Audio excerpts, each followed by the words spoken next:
The final trailer of Kingdom Hearts 3 is now already behind us, and the days are definitely becoming longer than ever. But with the release date just a month away and the major promotions are all but finished, I wanted to reflect on every single trailer we've had so far. It's unbelievable in retrospect to see how far we've come and how close we are to the finish line. To just see a single game grow from what it was 5 years ago to now is surreal, especially for those who were there since the very first game 16 years ago.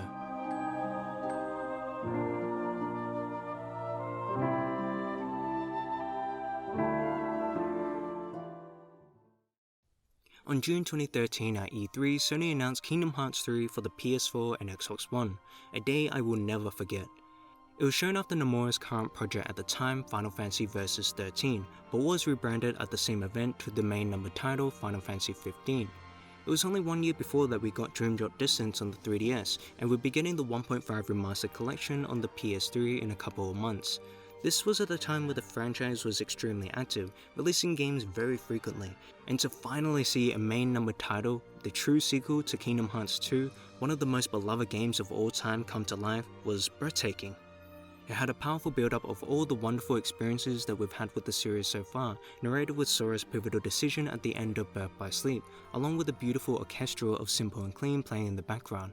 We see a seamless transition into the new in-game Kingdom shader graphics, and it was truly shocking to see. Now, despite its beauty and allure, at the time I somewhat opposed this change, only because it was a drastic adjustment to the iconic art style that remained unchanged for over a decade that we've all come to love. But now looking back, I couldn't be happier with the incredible evolution and faithfulness to the original. The animation, UI, camera work, models, enemies, and etc. were mind-blowing. Even to this day, I'm impressed. My personal estimate for the release date at the time was 2016, since each game had been releasing fairly rapidly, and thought any guess beyond would be far too long. Little did I know I'd be terribly wrong. A few months later at D23 Japan in October, we had our first glimpses of new gameplay. Environments I thought were beautiful, and the effects weren't too overly flashy at all. The only complaint I had was the stiff animation, but this was still excruciatingly early on in development, and looking back at past games I had a lot of faith that this would be fixed soon.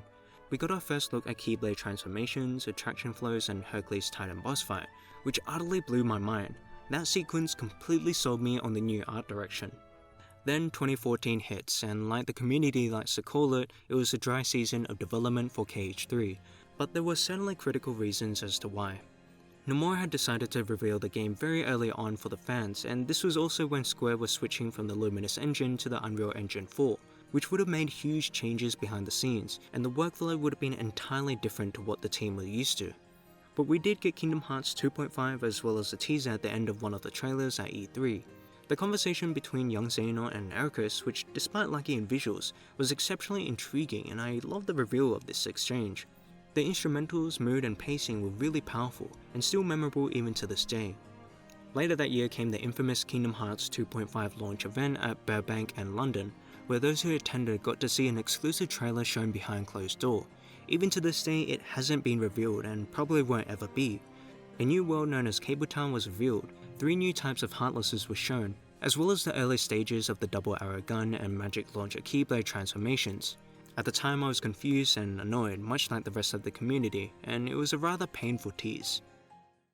Fast forward to 1 year later, and Kingdom Hearts made its grand appearance once again at E3 in 2015, along with the Final Fantasy VII Remake, which Nomura would also be directing. I was blown away seeing the dialogue between young Ericus and Xehanort come to life, the massive environments that look more brilliant and open than ever, the new Heartlesses, the new areas of Olympus World, the confirmation of Tangled, 2 phases of the same Keyblade transformation. It was a jam-packed trailer that showed how seriously Square had been taking the game, and even more so for the Disney Worlds with the involvement of Rory Conley, the producer of Tangled and Big Hero 6. And it was later revealed in fact that Big Hero 6 would be in the game with an original story. The next trailer was in September of 2015 at TGS, where 2.8 was also revealed alongside a small teaser of KH3. This was rather exciting times. We did get a few minor new scenes from KH3, however 2.8 definitely stole the show as it would be the next stop for new content after many years. To end off 2015 in December, we had Jump Festa, and once again it showed us both 2.8 and 3, but this time with slightly more from the third numbered game in comparison to last time. This is actually the first trailer that featured nobodies based off Malusha, potentially hinting his return. We got to see Shotlot in use in the form of Flowchain, which is reminiscent to Sora's flow motion abilities, a new attraction flow, the mysterious tower, and more. The gameplay was definitely shaping up to have plenty of variety, and everything looked stellar, especially the skybox in the mysterious tower world, which is still beautiful. Square at this point nailed the environments, but the models and lighting on Sora were becoming a voice of concern. At the time, I remember many being disappointed with trailers after E3. However, I was hungry for literally anything and was grateful regardless, even if it didn't meet my expectations since we did have 2.8 on the horizon. 2016 was a big year for 2.8 to shine in regards to promotions, releasing in early 2017, along with another HD remaster of 1.5 plus 2.5 a few months later on the PS4, and it took a whole 2 years to see something out of the game we were really waiting for. I remember being full of energy anticipating E3 of 2017, only for a Kingdom Hearts 3 trailer to release out of nowhere at an orchestra event, and the game had never looked better.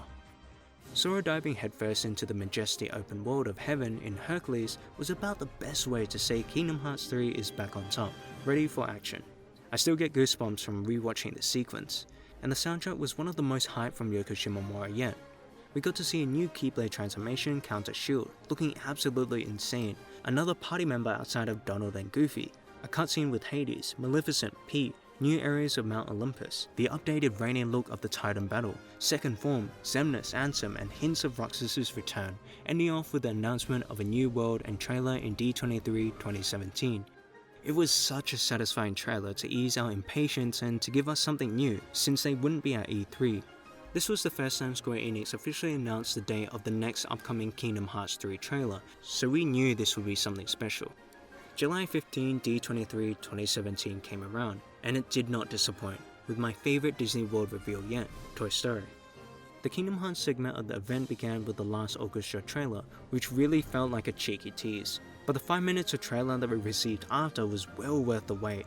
We saw Mount Olympus footage, with the new double arrow gun form, while strange letters were played over the gameplay. It was an interesting design choice, one that has been expressed by the community to be rather obnoxious, so they did release a clean version as well. The trailer dramatically concluded briefly with a quote on screen, slowly fading into the room of none other than Andy. There really aren't many things in life that can get me on my feet with thrill, but this did. Just a single second of panning had the whole community going wild. It was a beautiful moment of payoff after months of anxiousness and worries for the game. The world had an awesome Toy Story look, where every character had extra gloss and an action figure look, both for the main cast and Heartlesses as well. Woody, Buzz, and all the other characters along with the environment looked spectacular, even better than the first movie. And seeing Woody shake hands with Sora was one of the most fulfilling moments of any trailer. This was a long time coming, with plenty asking for this world to be in the game for years, even more so after it was found that the original KH2 had unused Woody and Buzz untextured models, and the result we got in KH3 was unfathomable. The open area outside the houses were absurdly large, and it was a truly shocking moment as a fan who is used to small, closed maps. The new Keyblade and transformations were shown off, and it seems to maintain the over-the-top power and insanity. And in the Galaxy Toy Store awaits another huge map, and you can even play it as the Gigas. Young Xehanort was finally shown concluding the trailer. Everything about this game felt too good to be true, and when the release date of 2018 was confirmed to top it all off, this trailer easily became my favourite. Even mere details such as the grass impressed me. There was just so much to love about this trailer. 7 months later at D23 2018 in February, we got 2 amazing trailers, one revealing the Monster Inc. world, which unfortunately did get leaked beforehand, and the theme song trailer of Don't Think Twice by Utada Hikaru. The first showed Malusha or Lauriam's return, the updated lighting of Sora and other characters, which is pretty much perfected at this point, the confirmation of Monster Inc. with everyone's silly new designs, gameplay within the Monstropolis world, more new Keyblade transformations, Tangled and Toy Story gameplay, as well as the return of Vanitas.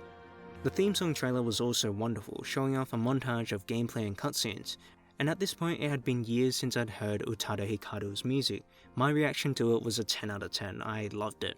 Riku and Mickey made their first appearances too, showing off their new designs in the Realm of Darkness, as Riku places down his broken Way to Dawn Keyblade. It was a fantastic wave of promotional material from Kingdom Hearts, and for the first time truly, it really hit me at this event that this dream game I've been waiting for ever since 2006 would one day be in my hands, and that journey to finish it would one day be over. And I couldn't be more happy to finally feel this as a Kingdom Hearts fan. In April we saw the classic Kingdom trailer, which was basically a 1-minute video of a minigame that I didn't really care too much for, but was a pleasant surprise, making things rather calm before the storm. Right before E3, either a few hours or a day before from memory, in June, there was the Kingdom Hearts 3 Orchestra trailer of 2018 shown once again behind closed doors, a tiny preview of the one shown at E3. This was also when the full release date was first confirmed for January 29, 2019 worldwide release.